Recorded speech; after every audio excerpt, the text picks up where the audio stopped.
Welcome to my channel, Love, Light, Liberty, and I'm your host, Rox Light.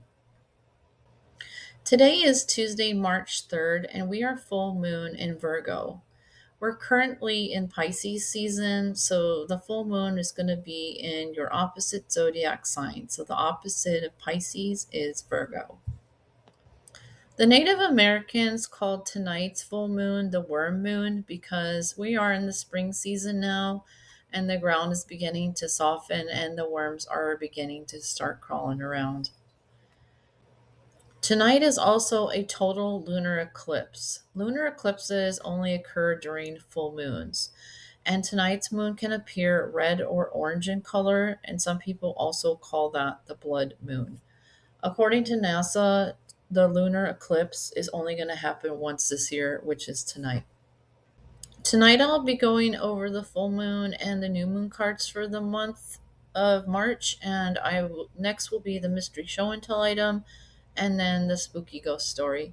I hope you guys sit back, relax, get yourself a cup of coffee or tea, and enjoy the show. Welcome everybody to Show and Tell Stories episode 14. We are March 2026 today, and we're full moon in Virgo, and we also have a lunar eclipse tonight. Before we get started, I like to clear the space, so I'll be using some incense, the bell, and some selenite.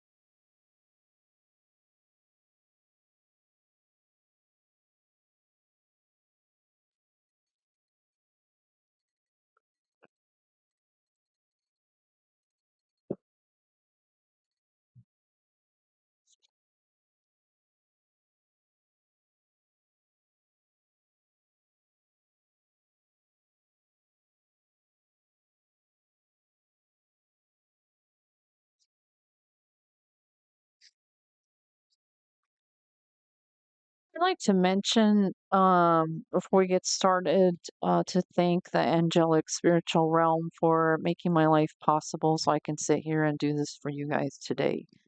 And I also would like to say I do a lot of cleansing before I even start and do the show for you guys. I take this really seriously. I cleanse my living space. I clean my room. I wipe down and clean my whole desk and start all fresh for the month. I try to like change up my desk decor a little bit, or some of it stays the same, but I always have a different fabric for the month for sure. Um, I take a bath. I make sure I don't even eat bad on the full moon day. I try my best to be as positive and with positive energy and to be as spiritual as I can on today. So I just wanted to mention that. I don't know what you guys do on your full moon, what your practices are, but it's something to think about. All right, we're going to start with our full moon in Virgo, and this is such a beautiful card. And let's take inspired action. Take inspired action.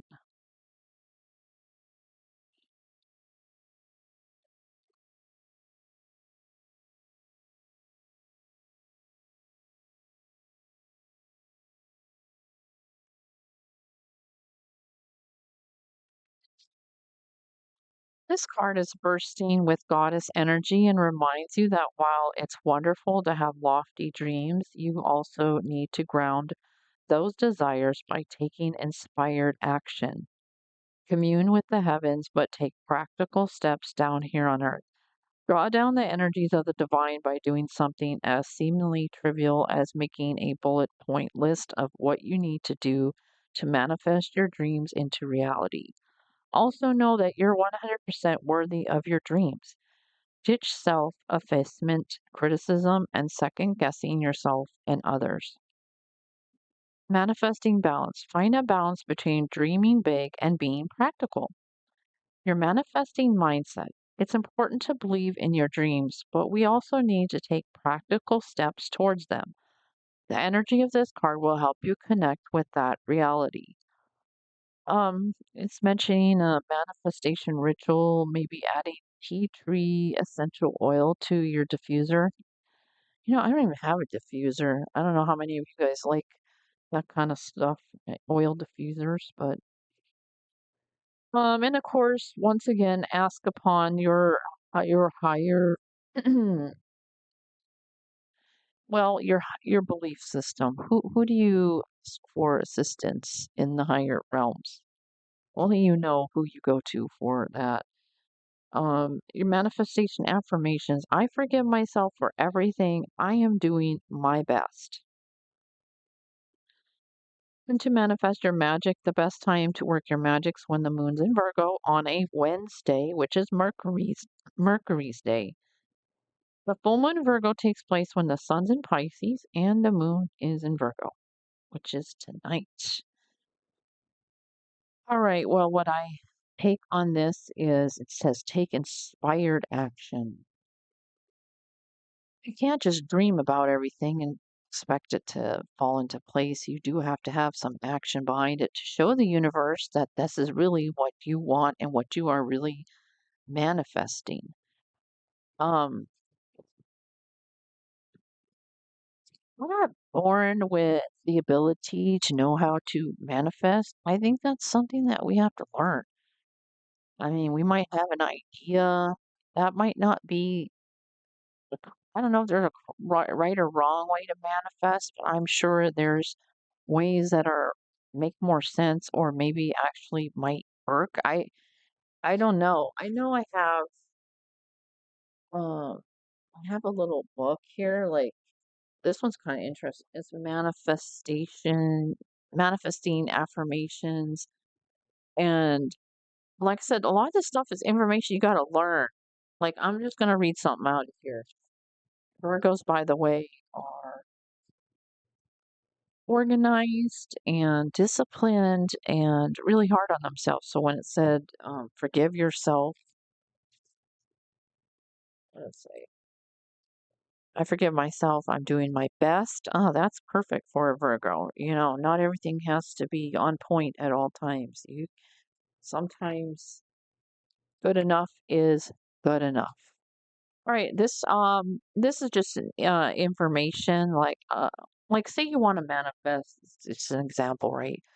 You want to manifest a new wardrobe because you feel like what you wear isn't high vibrational enough and you want to manifest a new wardrobe. So how would you do that? Okay, it says clear out to get back. In the same vein, don't hoard things you no longer need. You have a good clear out of any clutter in your cupboards or wardrobe to make space for the universe to bring in something new. If you haven't worn an item of clothing, pass it on to someone who may like it or donate it or to chuck it out. It always feels good to have it clear out anyway, but when doing so, it symbolizes gesture to the universe. For the universe to give you something better, expect the power of it to be magnified. Affirm, I'm clearing that clutter out to make new abundance in my life. Or I'm clearing out the old and outdated to bring in the new and empowering prosperity. You can even cleanse the area with the smoke from a sage bundle to energetically clear the space in readiness for the new energy to come. Kind of just reminded me of something right now. We are in spring, which is planting season.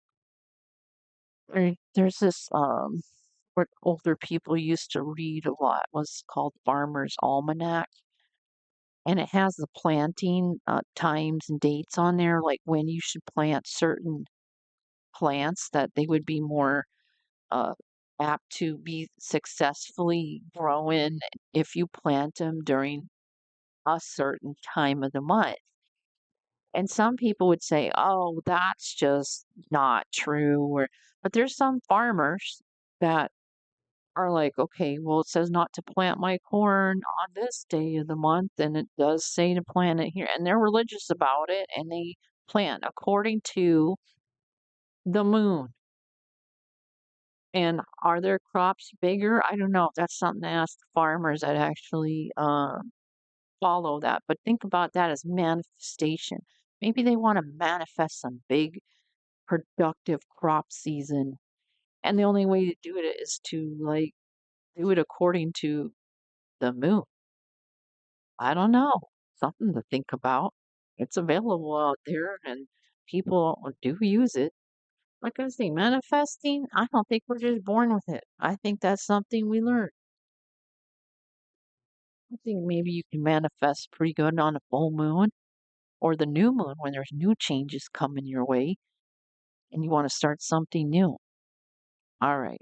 Let's move on to the next card, which is going to be our new moon in Pisces, because we're in Pisces season right now. So stay tuned.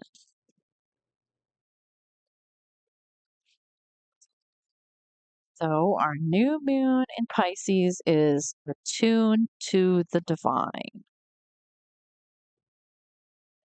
Tune to the divine. I like how this card has more like green and blues. Kind of does remind me of the Pisces as water sign, you know.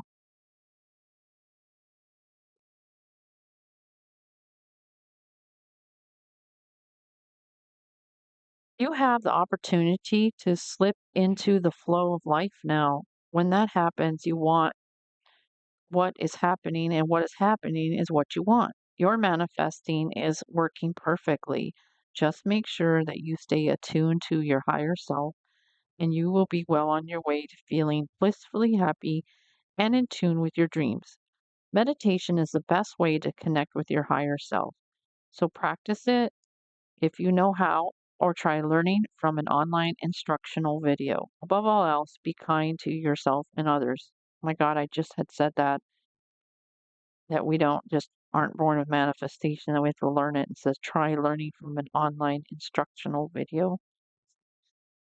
Okay. Manifesting focus. The card is an especially good sign for matters related to spirituality, contacting other realms and taking time out, or dealing with a fear.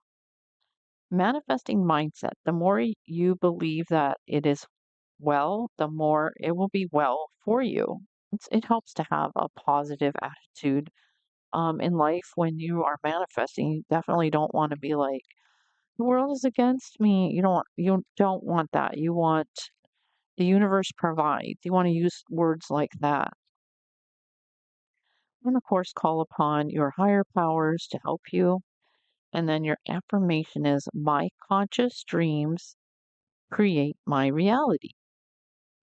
When to manifest your magic? The best time to work your magic is when the moon is in Pisces on a Thursday, which is Jupiter's day. So the new moon in Pisces takes place when the sun and the moon are in the same degree in Pisces. It knows that your daydreams manifest our lives. All right. Well, again, this is all about manifesting. And one thing I read was when you want something, you might want more than one thing. Say you want six different things. You want to really focus, pinpoint, laser focus on one thing at a time. And that's more, will be more successful doing that versus you're going to like focus on three things at once. That might not be as successful. So, um, and the mindset. The more you believe that all is well, the more all is well for you. The mind's a powerful thing.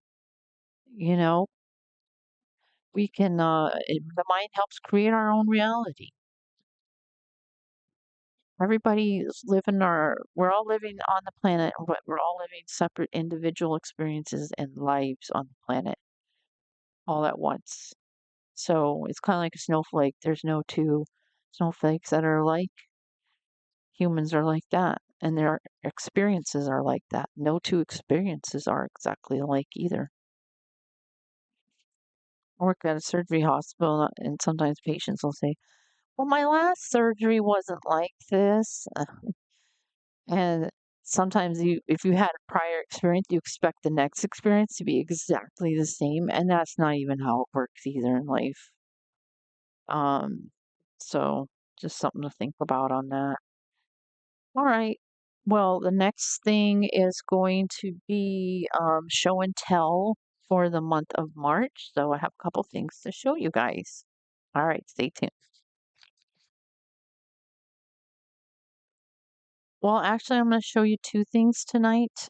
The first thing I'm going to show you is I have a plant I've been growing for a couple years, and it's called the UFO plant, and also AKA the friendship plant.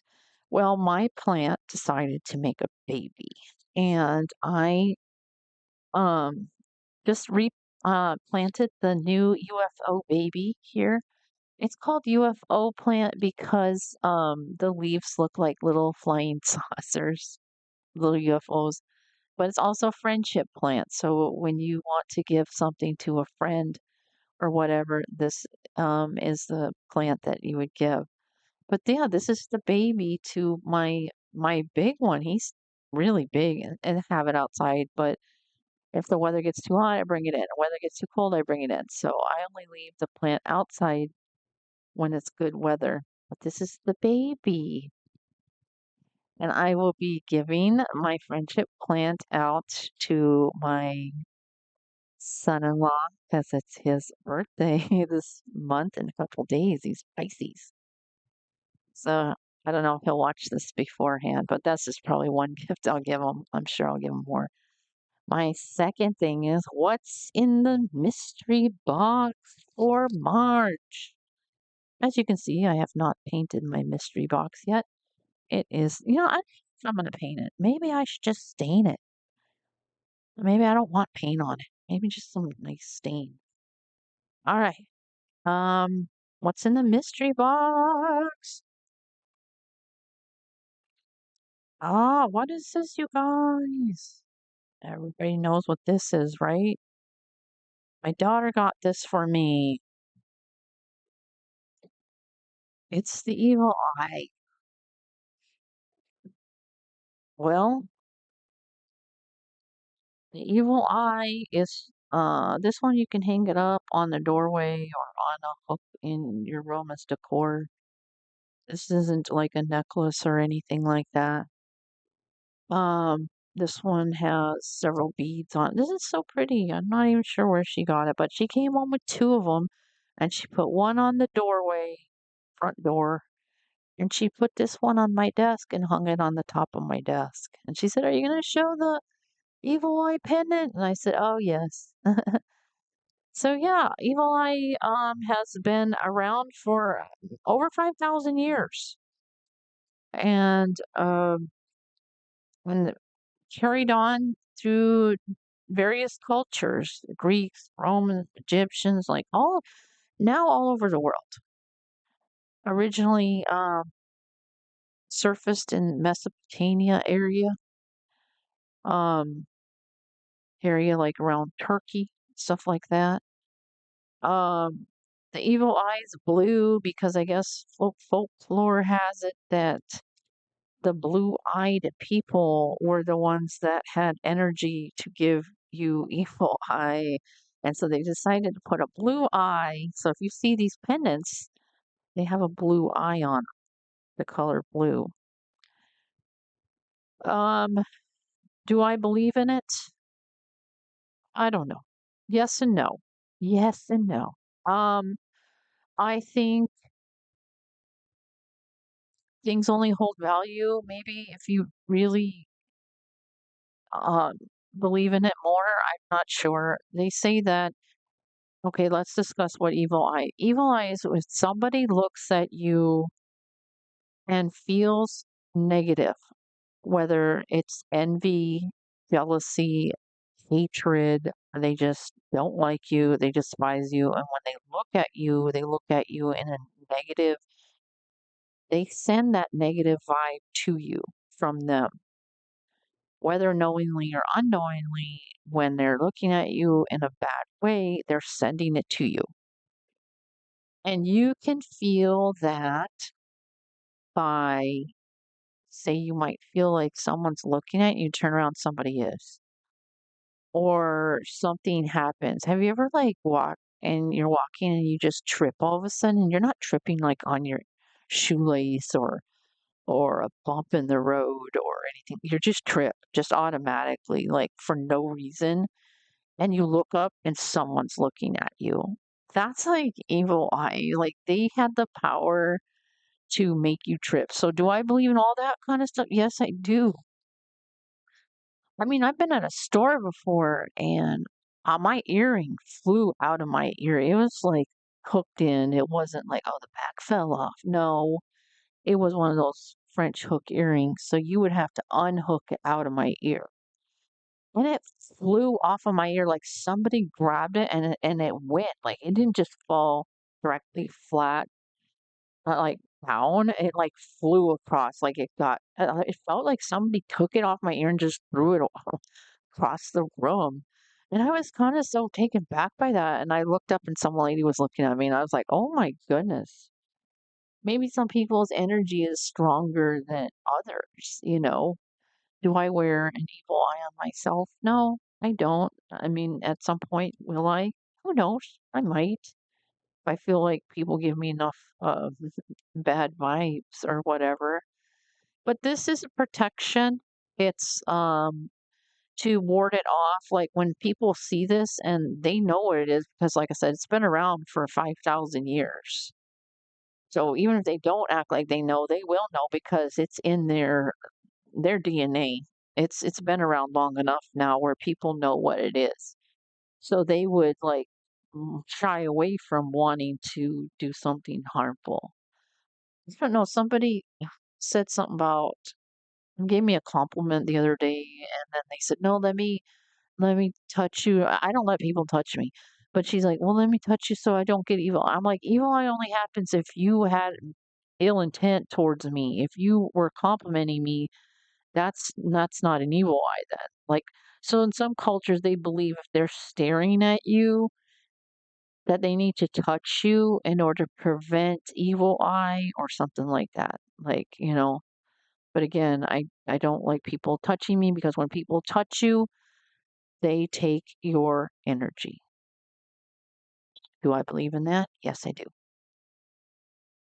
We all have an energy field. It surrounds us like a bubble. And if someone's too close to our energy field, it's like a mosquito sucking blood out of you. Some people can feel the mosquito landing on them, and some people can't before it's too late. So, yeah, if you're really in tune, you can feel someone coming in your energy and it startles you. You'll be like, oh, because somebody comes too close to you. That startle feel is kind of your fight or flight mode that protects you that somebody's coming too close within your energy field. And if you're not in tune to it, then you're going to be experiencing like a mosquito. It's too late. They already sucked your blood, and now you're like, ow, like darn it, a mosquito got me. I didn't even feel it. And now I feel it because it's the after effect. So you want to pay attention to your surroundings and people that are around you so that doesn't happen because people can suck your energy and you're not going to be aware of it, you know? There are other things that can help protect your energy field, like crystals. Do I wear crystals? Yes, I do. So I believe in that for sure. But I think I do believe in this evil eye that it has some kind of it wards off the people that want to um feel ill intent towards you because it's supposed to reflect also back to them. Like, say, if they're like, oh, I hope she trips and falls. Well, it'll just bounce back to them and they trip and fall because whatever they wished for you, it's going to happen to them. You see what I'm saying? And but some people would say, well, that's karma. That's karma working. Well, I don't know. there's a lot of unknowns in this world, and we can only whatever you're experiencing personally and what you're is what you know to be true for yourself. All right. So that's it on that. But yeah, so I will be hanging this. I had it on the my desk. I'll probably hang it on the wall now. I mean, it is pretty, and the thing is, if there's enough evil that people have looked at it, the theory is the stone will crack or break. Well, I think that's sad because the stone doesn't deserve to be demolished because of evil. So I believe you should purify the stone and keep it pure at all times, and so it's not full of evil and it breaks on you.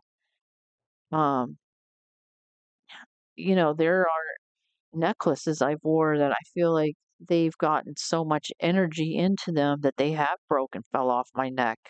Wasn't an evil eye necklace or anything. It could have been like hematite, like this one. I think a lot of different stones can collect energy, and you should clear out any kind of metals or stones uh, from that. But this is a necklace I wear. It's a crystal, and it's hematite. I think this is hematite. It's kind of like has a magnetic property in it. So I think the magnet and the crystal probably amplify each other a little bit more. Amplification. All right. Well, I hope you enjoyed my show and tell since I had a few things to show you. Um, Also for as far as spiritual advice for this month, it's about appreciating nature. We are in the spring season. It is the time to get out and really enjoy being outside and look at everything, but look at it with a microscope. I walk today and I look and what's new every time I go outside. One day it was it was a little dandelion popped its head out and I was like, wow, dandelions are already coming out. And then the next day it's like dog tree was starting to bloom. And then the next day it was like some other trees were starting to bud and bloom and I was like, wow, it's just from one day to the next, so many changes. Like, you have to appreciate nature. And I don't mean getting out and just being on your phone. I see people at the park, their head is in their phone the whole time they're walking. What is the point of them getting out? Kind of defeats the purpose. If you want to ground yourself, have love for nature, and appreciate things, why are you in your head in the phone? It doesn't make sense to me. It's counterproductive. It's like saying, I'm on a diet. You diet all day, and at the end of the day, you say, I'm going to eat the biggest chocolate cake that's 2,000 calories. I don't care. I deserve it. I've done so good. Okay, well, you defeated the purpose of your dieting, right? Kind of like going out in nature. Like, if you're just going to be on your phone the whole time, you defeated the purpose of being out. So you might as well have stayed home. So get off your phone. Leave your phone in the car or just don't take it out of your pocket. Don't be looking at it. You can look at it all day long. So you don't need to look at it when you're outside in nature. You need to pay attention and look at nature. We have our eyes, our senses, our hearing, our smell. We can use that. You can hear the birds. You can hear the bugs. You know, you can hear the wind. You can feel the wind on your skin. If you are so hyper focused on your phone, you've shut down your senses, all of them. And it's probably, it's just the biggest distraction ever. So get off your phone, go outside for a walk, and really be in tune with nature, just like the full moon. How many of you actually go for a full moon walk? Any of you? I know I do. Every time I finish the show, I go outside and I'm like, okay, let me see what's up there. All right, you guys.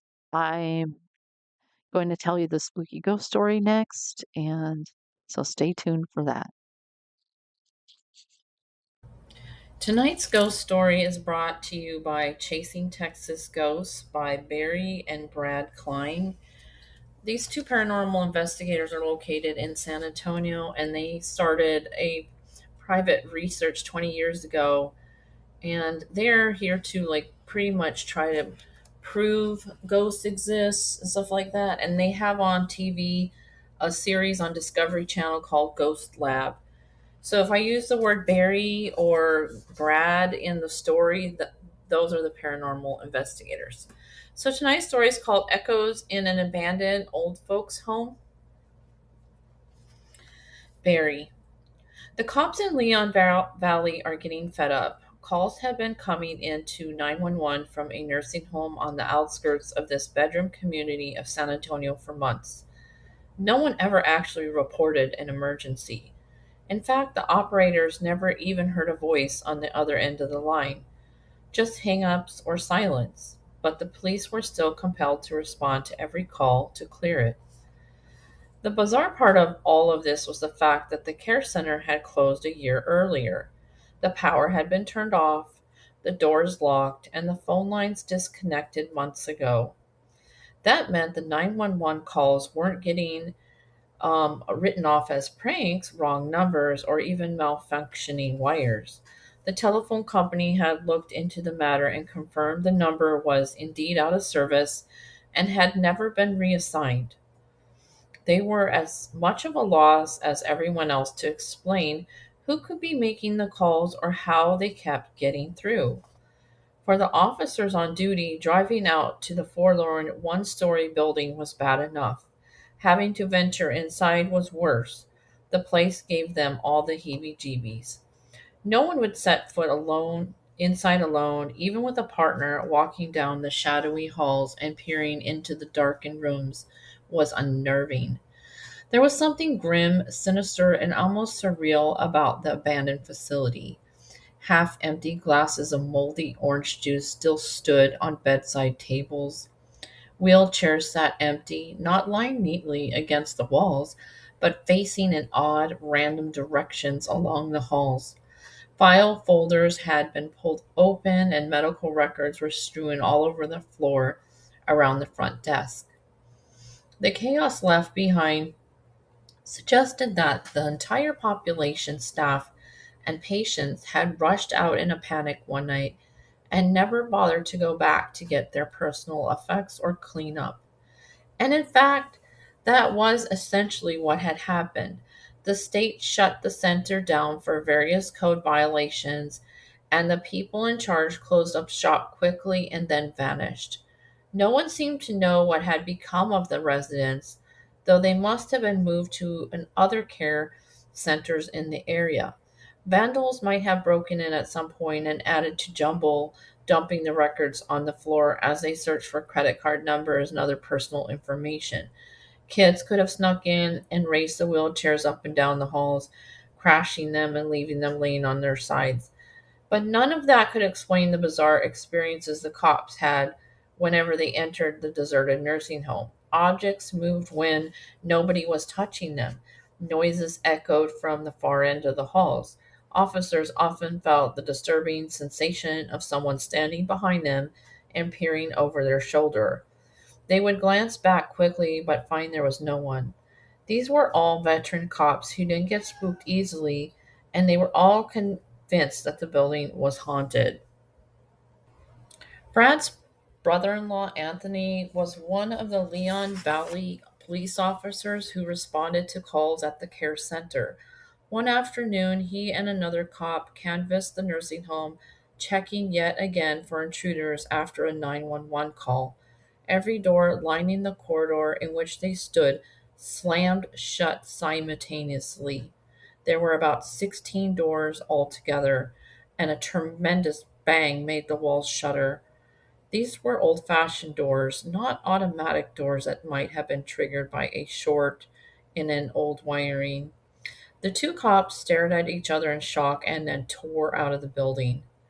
It's one of the spookiest places I've ever set foot in, Anthony told Brad. I'm sure it seems like it's haunted. You ought to check it out. When it comes to paranormal investigations, my motto has always been the creepier the better. Anthony got permission for us to explore the building from the chief of police, and we made plans to investigate as soon as possible. Late one Friday night, just before the Christmas holidays in 2007, shortly before he left home that evening, Brad got a call from Felicity, one of the psychics who accompanied us on our investigations sporadically. She knew about the investigation but wasn't taking part of it. She said, I'm worried about you, she told him urgently. I'm sensing that they know you're coming out there. You need to put your protective bubble on because you're in danger. My what? Brad asked. Your protective bubble. Okay, he said, puzzled. Exactly who do you think knows I'm coming? I'm looking at them. I can picture them, and they're really old. Really? Well, that's no brainer, Brad thought. We're going to an old folks' home. He thanked her and hung up. Was it a genuine concern, a legitimate premonition? We were beginning to suspect that Felicity and the other psychics we had encountered thrived on heightening the drama whenever possible. We loaded our equipment into the cars and thought little more about the warning. It was around midnight and bitterly cold as Brad and I steered down the narrow, weed choked road that led to the vacant care center. The building was well off the beaten path, on the fringes of a residential neighborhood, the houses dark and quiet in this late hour. The parking lot was empty. Behind it, the grounds were unkept and overgrown, as if no one bothered to maintain them anymore. Even looking from the outside, you get an ominous, forbearing feeling about the building. I guess that most people would avoid coming here even in broad daylight. In addition to our core team of Steve, Hector, Jason, and the videographer Mike, we had invited a few friends who were eager to take part of our investigations, and while we waited for them to arrive, we stomped our feet and blew in our hands to warm them. It was one of the coldest December nights I could remember. At last they showed up. Anthony opened the doors for us, and we got our first glimpse of the building's interior. He hadn't been exaggerating. The scene in front of us looked like it came straight out of a movie set. Wheelchairs littered the halls, some facing the wall or blocking doorways, others overturned. Disused medical equipment was everywhere. Records, charts, and handwritten pages were scattered across the carpet as if someone had turned the folders upside down and shaken their contents out deliberately. The temperature inside was hardly warmer than it was outside. You could see your breath. Shining our flashlights around to get a lay of the land, we realized that the building was designed in the shape of a cross, with four wings radiating from the central nurse's station where the large desk stood. Peering down the hallways, we can see open doorways leading into darkened bedrooms on either side. It was easy to understand why hearing all those doors slam unexpectedly at once would send a person flying to the nearest exit. We set up our monitoring equipment in the hub and the four halls. We had our standard walkie talkies so we would be able to communicate with each other as well as our cell phones. They were turned off so they wouldn't interfere with our equipment and generate a false positive, but we had them in hand in case of emergency. Incidentally, we had realized through our first few forays in ghost hunting that high tech devices aren't the only useful equipment to bring along. Extra batteries for your flashlights and recorders are indispensable. So are notepads, pens, pencils, tape measure, and a luminous watch. I still firmly believe that the best piece of equipment you have is yourself and your eyes and your ears. but you need gadgets as reinforcements so you're able to record key details of any unusual occurrence as soon as it happens. It's smart to have a first aid kit on hand in the car too. You never know when you might bump into something or trip over something in the dark. Brad. As usual, we divided into teams, four of them in this case, so we could each search a different hallway and the rooms that adjoined it. My group was conducting EVP session in one of the empty bedrooms when we got our first inkling that the strange encounters the cops had described were not the result of their overactive imagination. Three of us were asking questions aloud, talking to each other, and generally making our presence known to see whether we can draw out any activity. Suddenly, Barry felt a tightness in his legs, as if someone or something was wringing his pant leg as hard as they could. He didn't say anything at the time. He took a few steps across the room to see if he could shake off the sensation. Instead, it intensified and a vague nausea began to creep over him. He was imagining it, or did the cold air in the room seem heavier and more oppressive than it had been in the hallway? Standing next to him was a woman named Christian, one of the people who had came along to experience her first ghost hunt. Man, she said abruptly, my legs feel really tight. No beep, Barry asked, because that's exactly what's happening to my legs right now. Can we get out of here? She asked. As if in response to her question, the bathroom door suddenly slammed shut with an enormous crash. The noise scared the beep out of all three of us. No matter how many ghost investigations you've been on, a loud noise 2 feet away when you're standing in pitch blackness is enough to trigger anyone's flight response.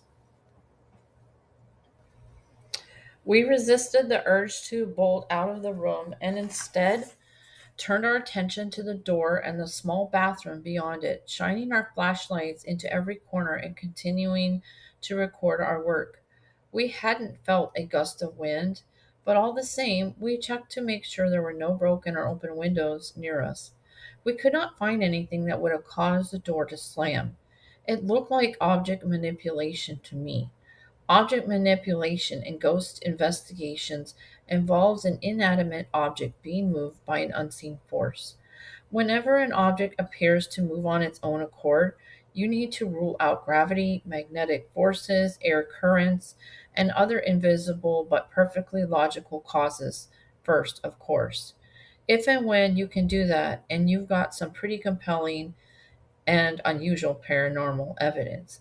We were convinced that there was a paranormal entity in that bedroom, and its presence was so intense that we were relieved to get back out into the hallway and get away from it.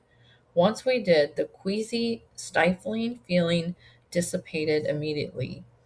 We completed our rounds of one of the bedrooms in our wing and then reconvened with the larger group in the hub to compare notes.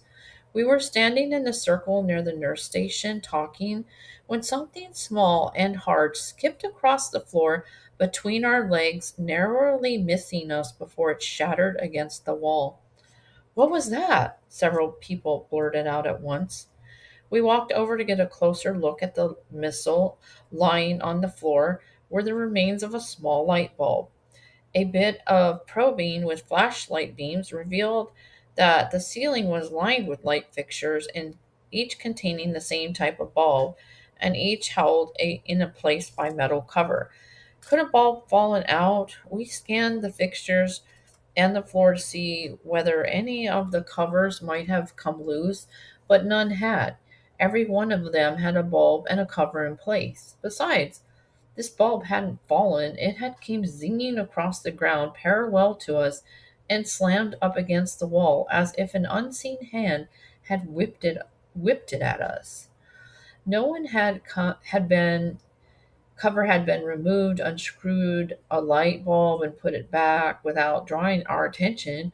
Had any extra bulb been laying in the clutter on the floor? Maybe. Could someone have chucked it as a prank? Sure, except for the fact that our entire group had been huddled together.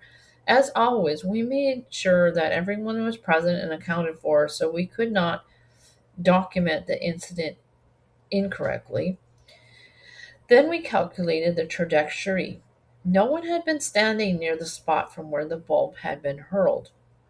Most of the newcomers in our group were already pretty well spooked, but as if to convince us any remaining skeptics that there were inhuman presences nearby, strange inexplainable noises began to echo down the halls. Doors slammed in deserted parts of the building. An eerie hissed from the empty residence rooms as if metal ringed dividing curtains were still hanging between the metal beds and were being pushed back and forth. Members of the team felt cold spots and some unsettling conviction the cops had explained of someone standing behind them. Anthony was with us in uniform and on duty throughout the investigation, and at one point I was filming him when he flinched and turned to peer intently down the dark hallway. "What is it?" I asked. "I don't know. Thought I heard someone down there."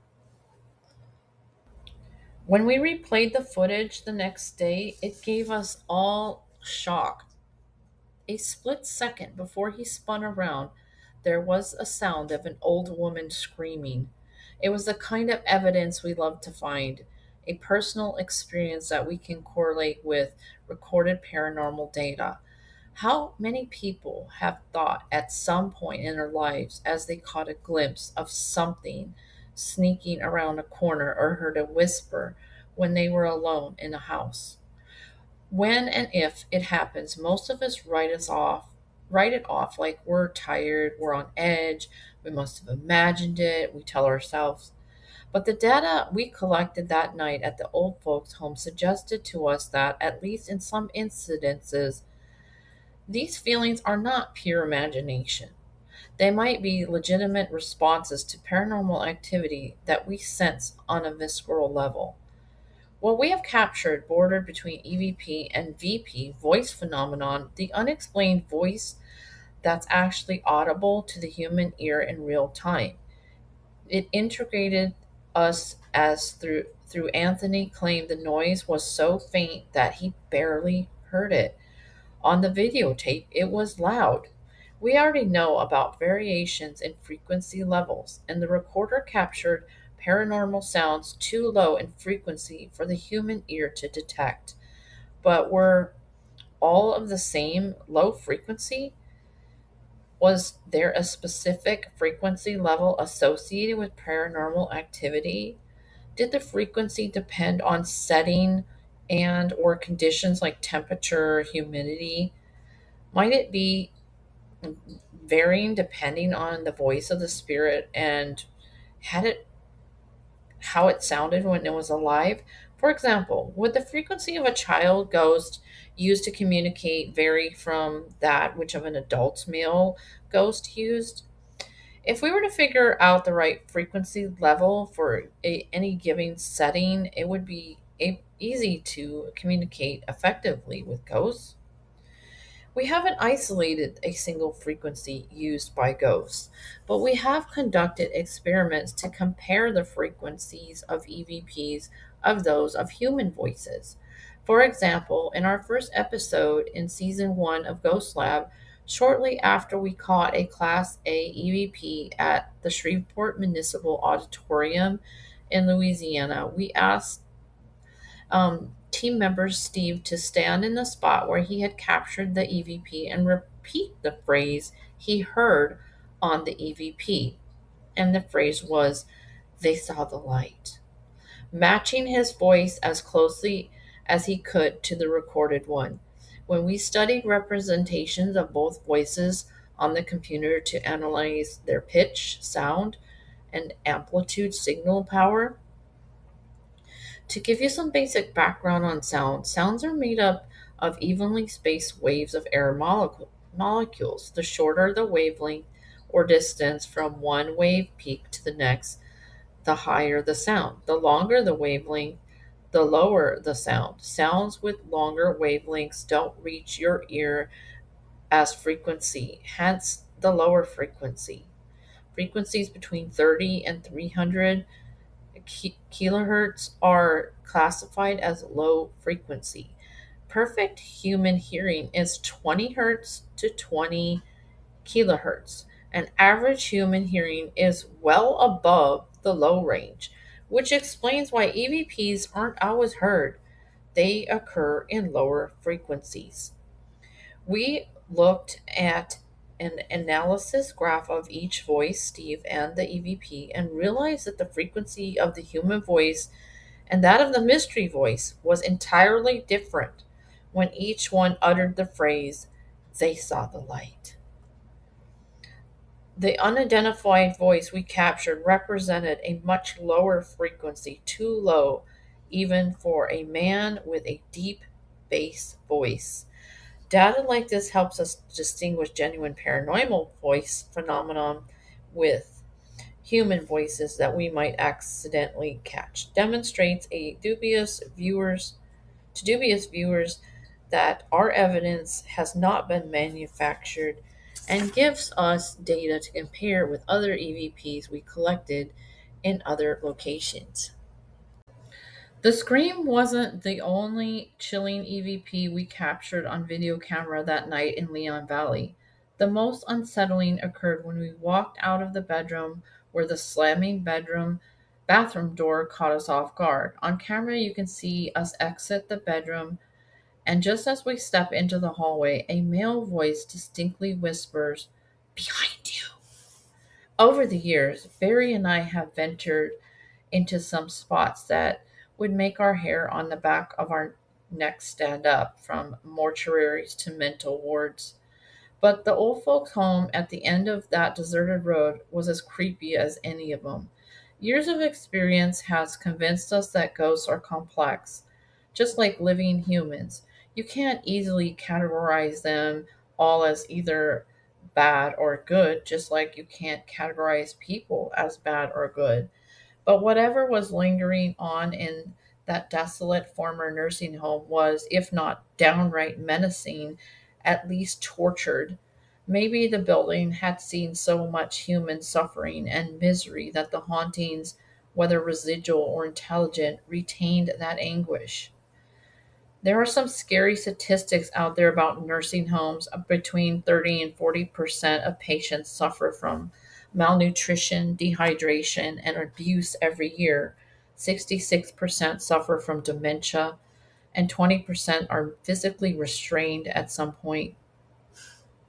When you combine that data with the fact that the state shuttered this particular center as a result of its business practices, it's a good bet that when it was operational, there was at least some unhappy souls trapped in that place before or after death. Then again, there's a possibility that the hauntings predated the nursing home and that the staff and residents experienced the same kind of bizarre activity that we did when we visited. Paranormal investigators theorize that powerful emotions, negative or positive, can give rise to hauntings, but could there be some more, maybe, reasons for paranormal activity in a nursing home? Are ghosts more likely to appear in a place where people die? Is that why we hear so many about hauntings in hospitals, morgues, and battlefields? Are they transitioning points when between the world now and the next where spirits might get confused or stuck? Or do they all, like ghost stories set in places like graveyards, stem from superstition? Maybe we all have some belief that places closely associated with death are haunted because these places scare us. Are people inherently afraid of them because they are afraid of death? We don't have any definite answers to those questions yet, but we are collecting data on the types of places where paranormal activity occurs most frequently. Once we've accumulated enough information to develop a solid hypothesis, we'll let you know. Incidentally, though, people tend to associate cemeteries with ghosts, And we've been pretty disappointed when it comes to evidence collection. We've investigated quite a few graveyards over the years, but with one exception of one shadow person in Tombstone, Arizona, we've come up empty handed. In terms of paranormal activity, most are a dead zone, literally. If we were to investigate the same nursing home now, we would do some research in the surrounding area to ensure that there weren't any mundane explanations that we could have overlooked. For instance, unsealed landfills leaching chemicals can create noxious odors that cause nausea. High radon levels can trigger unusual physical sensations, such as sense of heaviness or tightness in your legs. As you know, our theory is that ghosts need energy to manifest, and this is why they tend to see and hear them in places with high electromagnetic fields. Today, if we're going to go back to the nursing home, we would check EMF levels in various parts of the building. If they were abnormally high, they are often in haunted places. We would try to pinpoint the source of the EMF. Is there a power plant operating nearby? Does polluted river water run behind the building? It turns out dirty water is a huge conductor of electricity. Is something else acting in as a battery powering up the EVPs and object manipulation? We have found that spirits can lie dormant like volcano and then suddenly erupt when we investigate. We think it happens because empty places are devoid of energy until we bring a bunch of cameras and other technology and leave them running all night. Essentially, we brought in a battery that allows activity to occur. Our own energy and emotions could add fuel to the fire. Is that why what happened that bone chilling night in 2007? Did we create a ghost buffet? Studies have shown that certain individuals are hypersensitive to EMF, which means they can end up feeling sick when they enter a high EMF field. Were we standing in a field like that when the bathroom door crashed shut behind us? If so, it might explain the stomach turning sensation Barry and Christian got just before the door slammed. But of course, back in 2007, we were just starting out and we had not yet raised funds for EMF meters and the sophisticated devices we use nowadays. So we were intrigued by the haunted old folks' home that we would have been tempted to return to film an episode of Ghost Lab there, but about a year after our investigation, the building was finally demolished. Nobody in Leon Valley was particularly sad to see it go, from what we heard, nor were they surprised when the land stayed vacant. Maybe even prospective developers were weary to build there again and risk disturbing whatever restless spirits still roamed on the grounds. Well, that completes the story about that nursing home that no longer exists.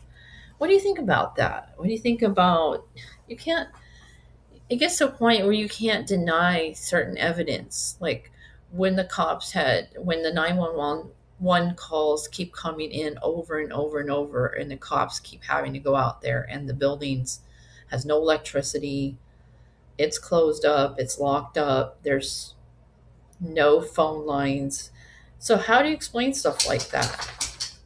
Or how do you explain when the 17 doors slammed shut when the cops were in there, or when the door slammed shut when they were in there, or they're hearing the whooshing of curtains in the bedrooms going back and forth, or the voices they picked up on their recorder saying behind you, or stuff like that. I mean, you can't say it was anybody's imagination at that point. Those were really things that really were happening, or the light bulb that flew across the room and smashed into the wall, or their legs being squeezed, or the feeling that somebody is standing behind you, or when the guy said he thought he heard somebody, but he really couldn't hear it, but when they played it back, it was a woman screaming.